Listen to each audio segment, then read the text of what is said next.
tal, mis queridos amigos y hermanos? Nuevamente nos encontramos un día más para poder meditar en la palabra de Dios. Y hoy, que es 17 de julio, lleva por título Eterna salvación para sus hijos.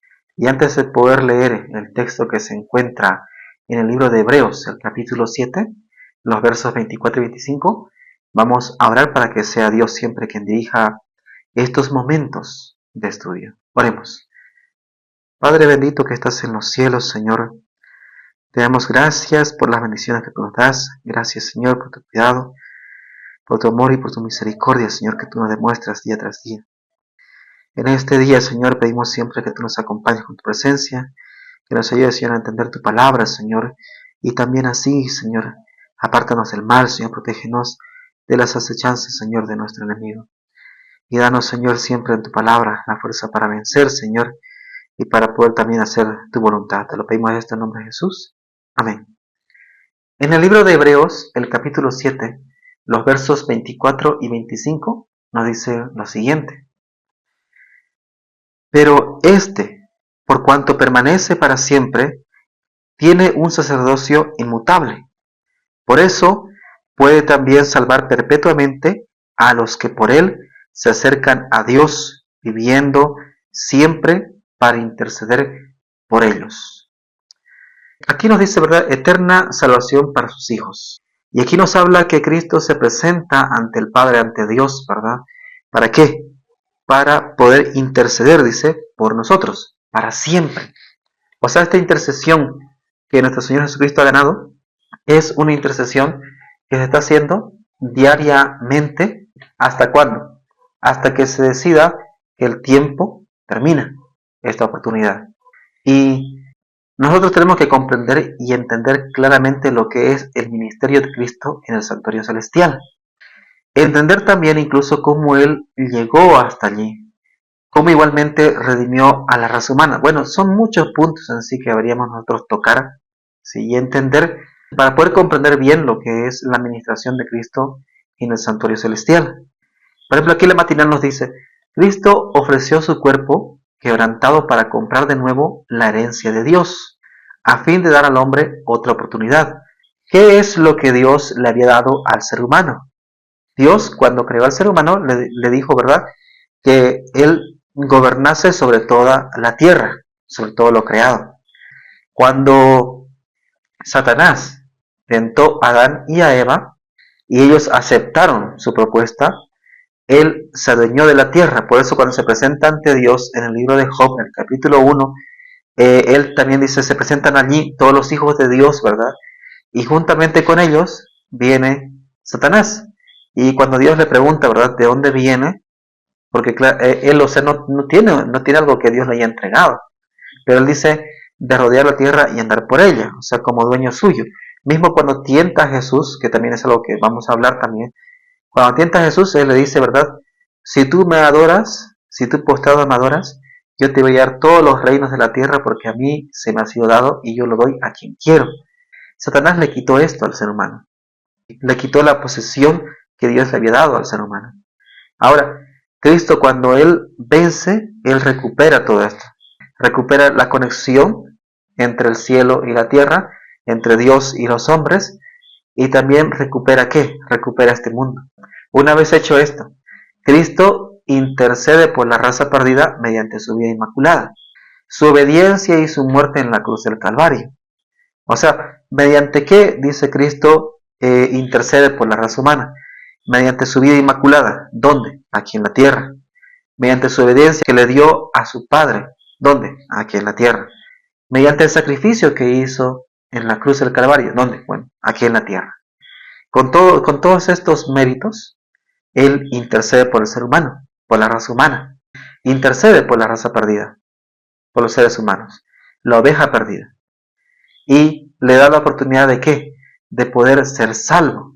Si así como dice el libro de Juan, estos creen en Él y siguen su camino, como Él le pidió a sus discípulos, o sea, siguen su ejemplo, practican la misma vida de Cristo, entonces estos llegan a la salvación, por la intercesión que Cristo hace también en favor de ellos. Cuando Cristo toma las oraciones de estas personas que oran sinceramente y contritos, contritos realmente de corazón, todo esto asciende al cielo. Cristo los recibe, Él toma esos pecados confesados y Él los toma como suyos. Y él se presenta al Padre y le dice, no, estos velos como inocentes, porque Él toma esos pecados. Entonces cuando Él toma esos pecados, ¿el qué hace? Él les brinda a estos que se han arrepentido, ¿verdad? Con corazón contrito, y ahorita vamos a ver qué es lo que significa corazón contrito también. Entonces Dios les da, o Cristo le da en sí, esa luz de la verdad y el amor. Que si nosotros vamos al libro de Apocalipsis, ¿verdad? Dice que Cristo quiere darnos ¿qué? Amor, verdadera fe, también ¿qué más? Justicia, que es la verdad. Igualmente ¿qué? Colirio también para ver la verdad, el espíritu de verdad. Él quiere darnos eso, pero solamente puede darles a quienes, a los que van con corazón contrito. Ahora, ¿qué quiere decir con corazón contrito? ¿Qué quiere decir corazón contrito? ¿O qué quiere decir la palabra contrito? Que es algo que nosotros tenemos que entender también. Porque hoy en día se ha perdido, o sea, el significado de lo que es el verdadero arrepentimiento. ¿Qué es, o sea, ser contrito? O ir en contrición hacia Dios. Incluso hay muchos textos que hablan acerca de esto. Es cuando uno va en un profundo arrepentimiento y de manera humilde ante Dios. Donde la persona reconoce su pecado. Y no solamente reconoce su pecado, sino que se duele sinceramente el haber ofendido a Dios. No va con las ganas de qué, de simplemente ser perdonado, sino que él realmente siente ese dolor de haberle ofendido a Dios, de haber traicionado a Dios. Lo que pasó con Pedro. Es un corazón quebrantado, molido por el dolor del pecado y la necesidad de reconciliación con Dios. Eso es un corazón contrito, que quiere reconciliarse con Dios. Y mismo en Salmos 51:17, Dios mismo nos dice, ¿verdad? Allí, mediante el salmista, que los sacrificios de Dios son que el espíritu quebrantado, al corazón contrito y humillado, no despreciarás tú, oh Dios. En Isaías 57:15 también nos dice algo similar. Esa es la verdadera contrición, ese es el verdadero arrepentimiento. El verdadero arrepentimiento no parte de un miedo a, a la pérdida o a la muerte, o sea, o a la pérdida de la vida eterna, sino parte de qué? De un dolor por haber traicionado o haber herido a Dios. De eso parte el verdadero arrepentimiento. Por eso va con humildad ante Dios. No va con altivez. Ahora, nosotros tenemos que entender decir muchas cosas aquí. Mire, ¿qué hermano nos dice aquí? Y ahora, no como un mero suplicante intercede por nosotros, el capitán de nuestra salvación, sino como un conquistador que reclama su victoria. Él intercede de esa manera. ¿Por qué? Porque realmente la ofrenda que él le presentó ante Dios es completa y como intercesor nuestro, él ejecuta la obra que él mismo se ha impuesto. Que él mismo se ha impuesto. Ahora, sosteniendo delante de Dios el incensario, que contiene sus méritos inmaculados, que contiene también ahí las oraciones, las confesiones y las ofrendas de agradecimiento de su pueblo, la ofrenda se hace completamente aceptable y el perdón cubre toda la transgresión. Entonces Cristo realmente se presenta una ofrenda ante Dios que es completa. Y gracias a esta ofrenda completa, nosotros al ir realmente contritos de corazón, entonces alcanzamos el perdón que Dios nos quiere dar. Y lo hace mediante esos méritos que Él ha presentado ante el Padre. Y se hace completamente aceptable. Ahora, Cristo se entregó a sí mismo para ser nuestro sustituto y nuestra seguridad. Y no descuida a nadie. ¿Sí? Él intercede por todos los que se arrepienten. Él pide aún el tiempo para qué? Para que el mundo proceda al arrepentimiento también. Y todos también los que se han arrepentido también puedan ser parte de esa obra también de qué? De llamar al mundo hacia el arrepentimiento también, juntamente con el Espíritu Santo. Y el que mediante su propia expiación proveyó para el hombre un caudal infinito de poder moral, no dejará de emplear ese poder en nuestro favor. Podemos llevar nuestros pecados y tristezas a sus pies, pues Él nos ama. Él conformará y modelará nuestro carácter de acuerdo con su propia voluntad. Eso es lo que va a hacer Cristo. O sea, en otras palabras, Cristo puede salvarnos hasta lo sumo. A todos los que se acercan a Él con fe, los va a salvar. Los va a salvar. A los que van contritos, o sea, de corazón, Él los va a salvar. Ahora, si también esta persona le permite, o sea, esta luz de la verdad que él quiere darle, este amor que le quiere dar del cielo, si la persona le permite esto, ¿qué más va a hacer Cristo? Va a limpiar también el corazón de toda la contaminación, de todo el mal moral que hay dentro de la persona. Pero si va una persona y no va por arrepentimiento sincero, sino por miedo, no abandona sus pecados, sigue practicando sus pecados, entonces no puede efectuarse tal obra. No puede, porque si se aferra a sus pecados, no puede haber perdón. ¿Por qué? Porque la justicia de Cristo no va a cubrir el pecado. No va a cubrir el pecado. La justicia de Cristo lo que hace es quitar el pecado y colocar su justicia. O sea, lo que se llama una transformación, que en sí la Biblia lo llama metamorfo, que de ahí deriva la palabra metamorfosis. ¿Y qué quiere decir una metamorfosis? Una metamorfosis va más allá de una transformación. Es un cambio radical. Es un cambio de 180 grados. ¿Por qué? Porque está haciendo un cambio total. No se está quedando allí, no está quedando a medias, sino hace un cambio total. Por esa razón, o sea, cuando alguien va arrepentido realmente, con esa contrición de corazón real, entonces hay una transformación o una metamorfosis, vamos a decirlo así, o una vida nueva, que es una expresión incluso mucho más concreta, una vida nueva real, no fingida, porque no ha habido un arrepentimiento fingido, sino real. Cristo lo que hace es, mediante su propia expiación, como hemos leído aquí, Él provee para el hombre un caudal infinito de poder moral y no dejará de emplear ese poder a nuestro favor. Por eso podemos llevar nuestros pecados ante Él con tristeza, a sus pies, porque Él nos ama y tenemos que tener en cuenta eso. Ahora, todas las fuerzas satánicas no tienen poder para vencer a un alma que con fe sencilla se apoya en Cristo.